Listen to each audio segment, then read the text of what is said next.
लश्कर का भरम देख रहे हैं और जिल्ले इलाही के करम देख रहे हैं। ताकत का नशा अक्ल पे हावी है तुम्हारी, तुम देख न पाओगे जो हम देख रहे हैं। ये चूनर धानी धानी भूल जाते, ये पुरवा की रवानी भूल जाते, जो आकर 4 दिन गांव में रहते तो सारी लंतरानी भूल जाते। कि जो सच और झूठ में दूरी है वो दूरी समझते हैं, सियासी हाकिमों की हम भी मजबूरी समझते हैं। वो अपना हक समझते हैं निवाला छीन लेने को, डकैती को बहुत से लोग मजदूरी समझते हैं। हमें जो एजेंसियां जांच कर रही हैं उनके खिलाफ श्री इमरान प्रतापगढ़ी। धन्यवाद सभापति महोदय, आपने मुझे आम बजट पर बोलने का मौका दिया। Sir my time.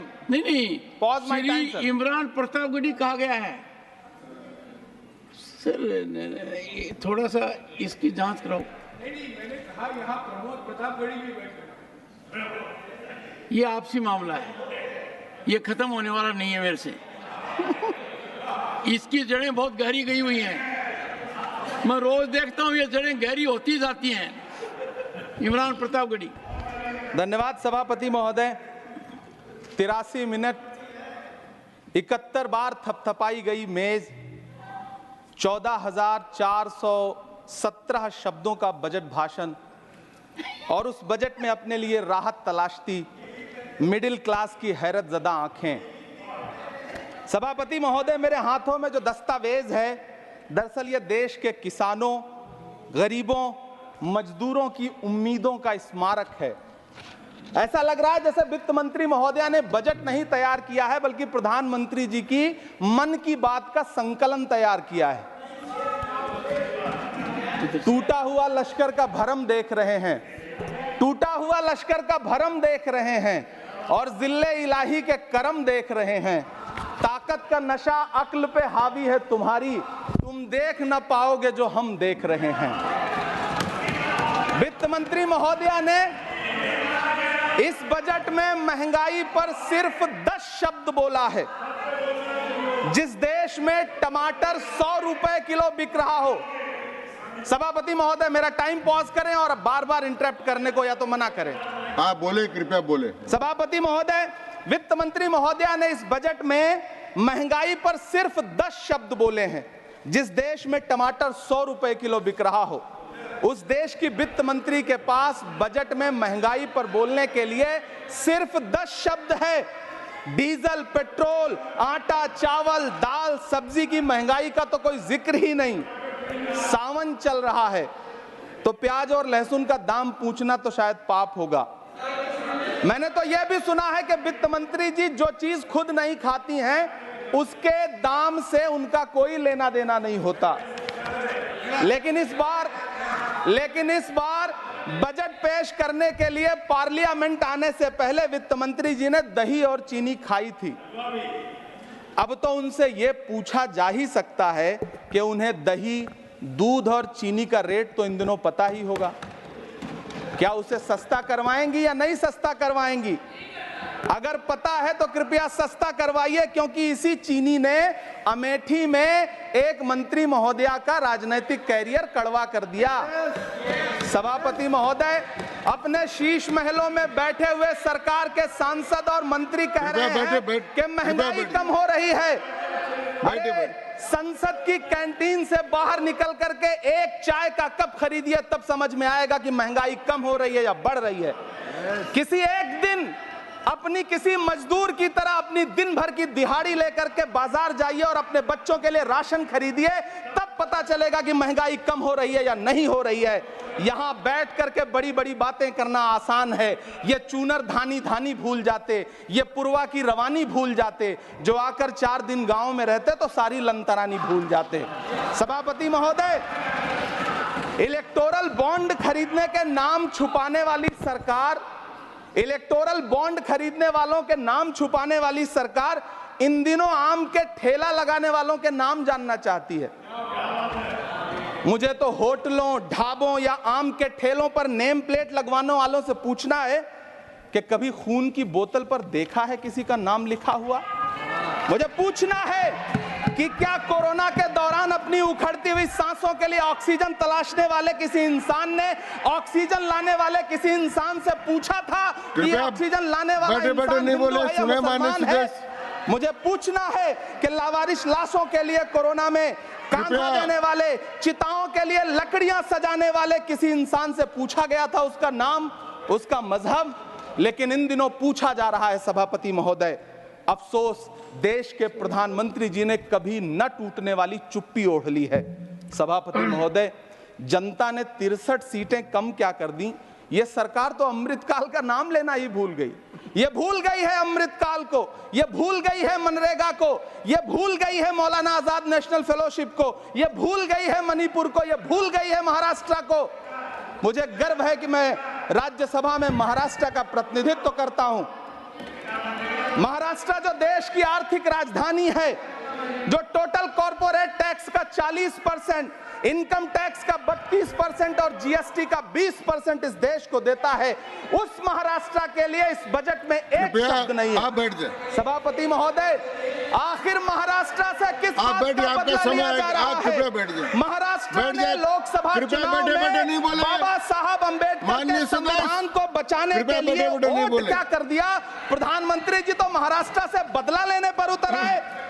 अब तो शायद उन्हें याद भी ना हो यवतमाल का वो दाभड़ी गांव, जहां 20 मार्च 2014 को वो किसानों के साथ चाय पर चर्चा करने गए थे और उनकी किस्मत बदलने के सपने दिखाए थे।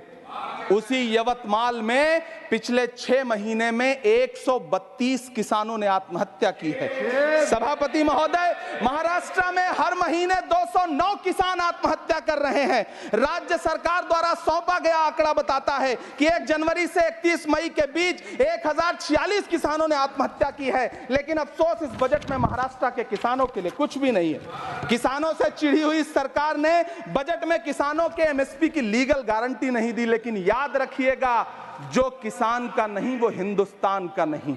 सभापति महोदय, मुझे वित्त मंत्री जी से पूछना है कि वो जो कुछ साल पहले 100 स्मार्ट सिटी बनाने का ढोल पीटा गया था, सुना है उस ढोल में पानी भर गया है, इसीलिए आपने उसका नाम बदल करके सिटीज ऑफ ग्रोथ हब्स रख दिया है। अच्छा है, नाम बदलने का खेल खेलते रहिए, आपकी कई सरकारें तो इसी वजह से चल रही हैं। इस सरकार को पढ़े लिखे लोगों से दिक्कत है सभापति महोदय, इसीलिए इस सरकार ने यूजीसी का बजट 66% कम कर दिया है। वाह री सरकार। सभापति महोदय, मैं वित्त मंत्री जी के संज्ञान में लाना चाहता हूं कि किशनगंज में एएमयू सेंटर के पास 224 एकड़ जमीन है। यूपीए सरकार ने सोनिया गांधी जी की अगुवाई में 136 करोड़ रुपए एएमयू किशनगंज सेंटर के लिए सेक्शन किए थे। लेकिन आपकी सरकार ने पिछले 10 साल में उस 136 करोड़ में से सिर्फ 10 करोड़ रुपया रिलीज किया है। 1.5 करोड़ की आबादी वाला सीमांचल बेहतर शिक्षा के लिए उस सेंटर की बाट जोह रहा है। मेरा आपसे सवाल है कि इस सेंटर का बाकी पैसा आप कब रिलीज करेंगे? मुझे उम्मीद है वित्त मंत्री महोदया जवाब जरूर देंगी। सीमांचल उसी बिहार में आता है जिसकी बैसाखी के सहारे आपकी सरकार चल रही है। वहां के लोगों को एम्स की जरूरत है। महानंदा और कोसी से होने वाली बाढ़ की तबाही को रोकने के लिए बांध बनाइए, सीमांचल के साथ सौतेला व्यवहार बंद करिए। इकोनॉमिक कॉरिडोर बनाने से किसी राज्य का विकास नहीं होगा, विकास होगा स्वास्थ्य और शिक्षा के बुनियादी मुद्दों के लिए बजट देने पर। सभापति महोदय, एक तरफ तो इस बजट में पीएम आवास योजना के तहत 3 करोड़ अतिरिक्त मकान देने की घोषणा है और दूसरी तरफ लखनऊ के अकबर नगर में 1280 वो मकान हैं जिन्हें रिवर फ्रंट बनाने के नाम पे बुलडोजर से जमींदोज कर दिया गया। सभापति महोदय, लोग चीखते रहे, बच्चे बिलखते रहे, वसुधैव कुटुंबकम का नारा लगाने वाली सरकार इंसानों के घरौंदे उजाड़ कर जश्न मना रही है। सभापति महोदय, मेरा बहुत भावुकता के साथ देश के प्रधानमंत्री से सवाल है कि इन उजड़ते हुए मकानों और बेघर होते हुए घरों को देख करके आपको नींद कैसे आती है, आप सो कैसे पाते हैं? मेरा सवाल है इस देश के प्रधानमंत्री से, या तो लोगों के घरौंदे उजाड़ना बंद करिए या फिर करोड़ों मकान बनाने की झूठी घोषणाएं करना बंद करिए। यह बजट झूठ का पुलिंदा है। यह बजट आपके पिछले साल के बजट का कट कॉपी पेस्ट है। यह बजट हमारे चुनावी घोषणा पत्र की नकल करने की एक बेईमान कोशिश है। लेकिन कहावत है ना, कि नकल के लिए भी अकल चाहिए। मेरे हाथ में एक तरफ न्याय पत्र है जो हमारा है और दूसरी तरफ अन्याय पत्र है जो आपका है। इस सरकार को आलोचना सुनने की आदत नहीं है सभापति महोदय।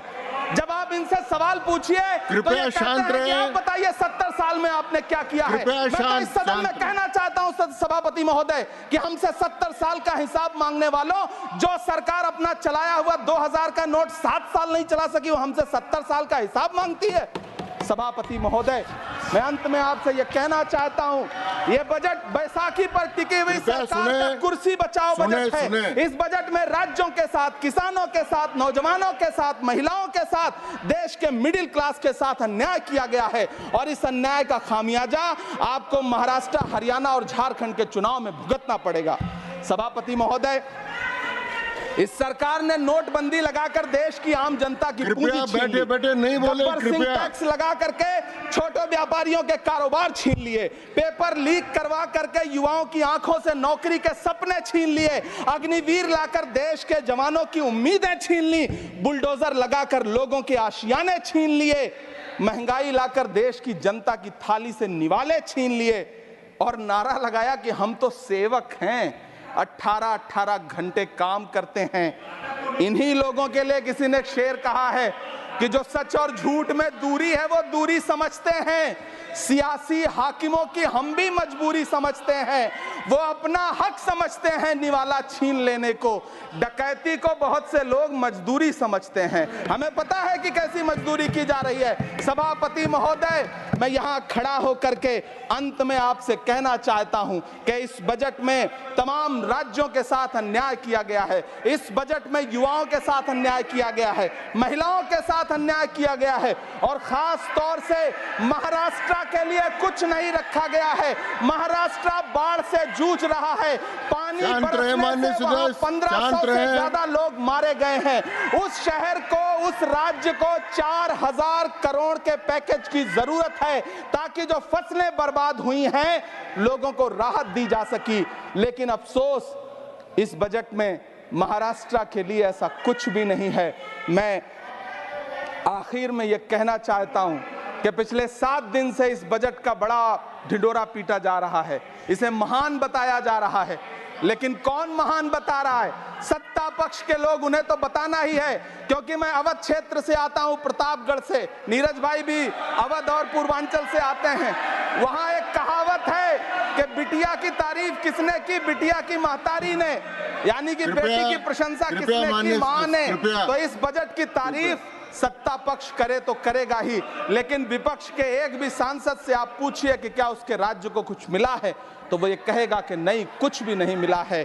बहुत बहुत धन्यवाद सभापति महोदय, मुझे आम बजट पर अपनी राय रखने के लिए। धन्यवाद। श्री अब्दुल बहाव, श्री अब्दुल